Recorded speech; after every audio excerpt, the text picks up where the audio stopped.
महामार्गासाठी घेतलेल्या जमिनींचा अन्यायकारक मोबदला, शेतकऱ्यांचा संताप।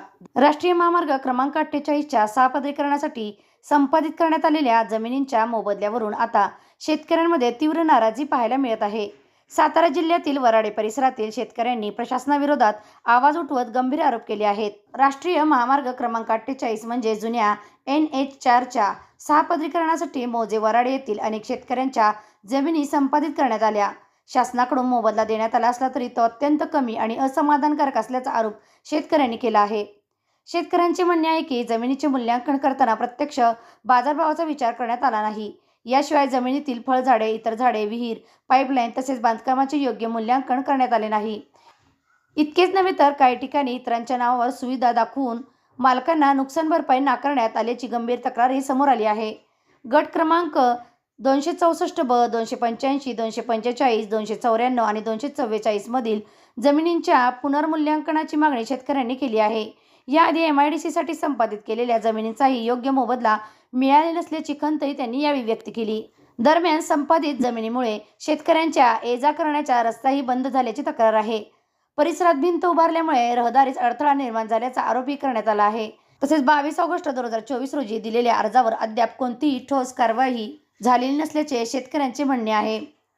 29 जानेवारी 2026 रोजी मिळालेल्या पत्रानुसार लवाद कक्षात अपील दाखल करण्याचा सल्ला देण्यात आल्याचा उल्लेख करण्यात आला आहे। योग्य नुकसान भरपाई न मिळाल्यास 30 मार्चपासून सातारा जिल्हाधिकारी येथे आमरण उपोषण सुरू केले आहे। आंदोलनादरम्यान कोणतीही अनुचित घटना घडल्यास त्यास प्रशासन जबाबदार राहील असा इशाराही देण्यात आला आहे। शेतकऱ्यांच्या या मागण्यांवर प्रशासन काय भूमिका घेणार हे पाहणे आता महत्त्वाचे ठरणार आहे। SK क्राईम न्यूजसाठी संतोष कदम, कराड। मी जयश्री चंद्रकांत कानाडे, राहणारी वराडे, जिल्हा सातारा, तालुका कराड। आणि आम्ही धरणे आंदोलन केलेलं आहे। कारण का तर आम्हाला आमची गेलेली जमीन आहे तिचा व्यवस्थित मोबदला दिलेला नाही आहे। त्याच्यामध्ये आमची विहीर, घर आणि पाईपलाईन, झाडे, 2 संडास त्याचे काय मला पैसे मिळालेले नाही आहे। वरून आमच्या दारातून टावर गेलेला आहे। जे काय त्यांनी माझं राहतं घर तोडल्यामुळे ज्या राहत्या घराचं घर तोडलं, जे काय पैसे मिळाले मी त्याचं घर बांधलं। तिथे ह्यांचा टावर आहे, त्या टावराचं सुद्धा त्यांनी आम्हाला काय लाईट बिल आम्हाला हवं तसं पाठवतात।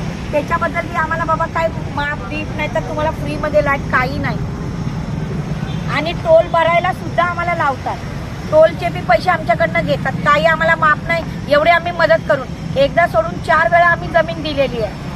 4 वेळा पैसे जमीन देऊन सुद्धा त्यांनी आमच्यासाठी काहीच केलेलं नाही आहे। वेलोक केले आणि 80 लाख रुपये गुंठ्याने आम्हाला जागा दिली। त्याच्यामुळे त्यांनी शासनाने आमचा विचार करावा आणि आम्हाला नुकसानी भरपाई द्यावी। माझी 2 मुलं आहेत, आज ग्रॅज्युएशन केलेलं आहे त्यांनी, त्यांना नोकऱ्या नाही, धंदा नाही। आम्ही काय करायचं, कुठे खायचं? 5-6 गुंठ्यामध्ये आमचं काय होणार आहे? कुटुंब मोठं आहे, कसं होणार आमचं? किती राहिली आमची जागा? आमचे 7-12 उतारा बघा आणि मग आम्हाला सांगा आम्ही खरं बोलतोय का खोटं बोलतोय ते।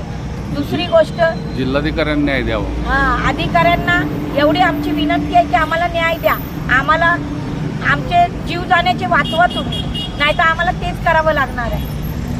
माझ्या मुलांसाठी मला काय ना काहीतरी करावं लागणार। आज मी त्यांना लहानाचे मोठे केलं, माझ्याकडे पैसे नसताना मी त्यांचं शिक्षण केलंय, त्यांचं भविष्य बिघडलेलं मला बघू शकत नाही। त्यांच्यासाठी काहीतरी तुम्ही करा।